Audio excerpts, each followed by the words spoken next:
वंदे लोकतिलकं शातत वार्ता विभूषणं अमर कृतिचरणं प्रबुधं लोकजीवन प्रणय प्रमद जागदीपनं वंदे जीवन जीवनं सत्पुरुषोत्तम। जय गुरु। प्रथमे आपण मानक समस्त को आमर ये अमृतवाणी चैनल को अनेक अनेक स्वागत जनाऊँ। आज जो विषयटी आलोचना रखी से सबू आम भितर प्राय अनेकों सहित यही सब घटना घटी जाए। अनेक समय देखा जाए अभिशाप देवा, जादू मंत्र करिबा, बाण मारिबा यही सब जिनिस केही करिबा द्वारा कहार जदि क्षति हुए ताहले एही क्षतिरु आमे किपरि रक्षा पाइबा, आमको कौन करने को हेबो। आउ एही सब घटना संबंध रे श्री श्री ठाकुर कौन कहिसंती आसंतु जानिबा। कौन कौन सब विधान देइछंती श्री श्री ठाकुर सेही विषय रे आलोचना करिबा। प्रकृत रे एहा हेउची गोटे मजार विषय। धरंतु गोटे लोकर देह बहुत दिन धरी खराब रहिला, समस्त परीक्षा निरीक्षा करि सारलाणी, अनेक डाक्तर वैद्य को देखाई सारलाणी, किंतु से सुस्थ होई पारु नाही। अनेक भावंती जे केही बोधे जादू मंत्र करिछि कि कोन। एही कथा को केही विश्वास करंती आउ केही केही विश्वास करंती नाही, किंतु एही व्यापारटा अछि, नहेले जिनिसटा आसीबो किपरि। ए जे अभिशापर कथा जुग जुग धरी ए अभिशापर कथा रही आसीछि। मुनि ऋषि माने अभिशाप देई बहुत किछि परिवर्तन करि देई पारुथिले। वर्तमान आमे विचार करिबा जे जदि अभिशाप देले फलाफलटा भोगिबाकू होंता ताहले तो केही किछि करंते नाही। अभिशाप देई सबु किछि पाई जानते ताहले होई पारु नाही काहेकि। काहा सहित काहार विवाद हेले अभिशाप देई दियंते जे मु अभिशाप देउछि तू मरिबु, एपरि तो हुए नाही।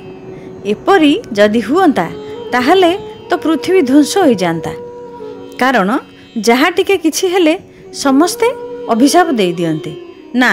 प्रकृत रे सेया नुहे। मुनि ऋषि माने जे अभिशाप देउथिले बोली कुहा जाए जे से माने किछि गोटे विशेष कारण जोगु अभिशाप देउथिले। तबे एहा उपरे श्री श्री ठाकुर कौन कहिसंती। श्री श्री ठाकुर को प्रश्न पचरा जाइछि जे मनीष जे अभिशाप दिए ताहा द्वारा कौन हुए। श्री श्री ठाकुर कहिसंती जे मनीष वृत्ति विरोध हेले साप दिए, आउ सत्तारे व्यथा लागिले साप दिए। अर्थात मनीष जदि कहा सहित अमेल हैला ताहले साप दिए। मनीषर इच्छा मते चाहिदा पूरण न हेले साप दिए।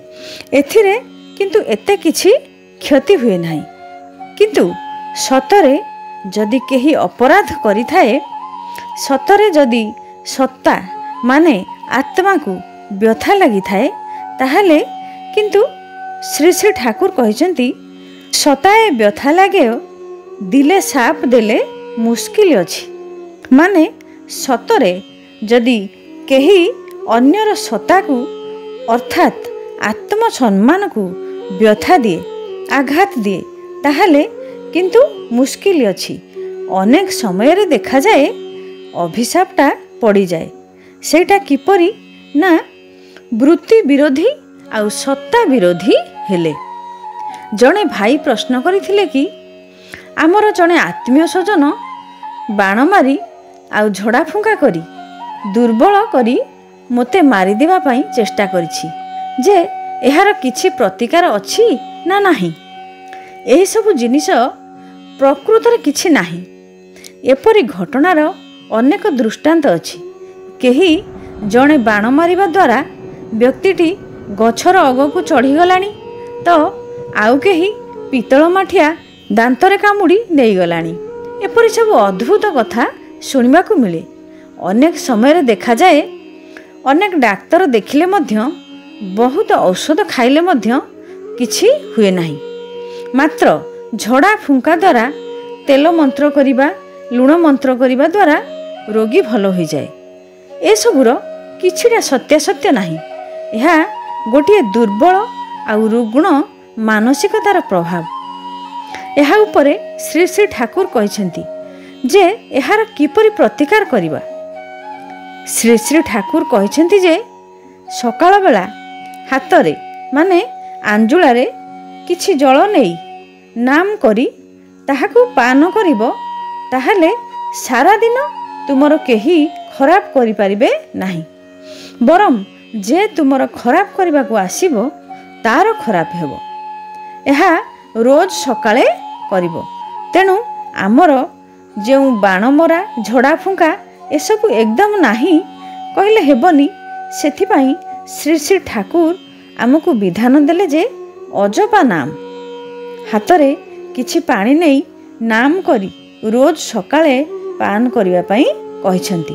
फलरे ए जे जादू बाणमरा एसबू आम उपरे किछि प्रभाव पकाई परिबो नाही।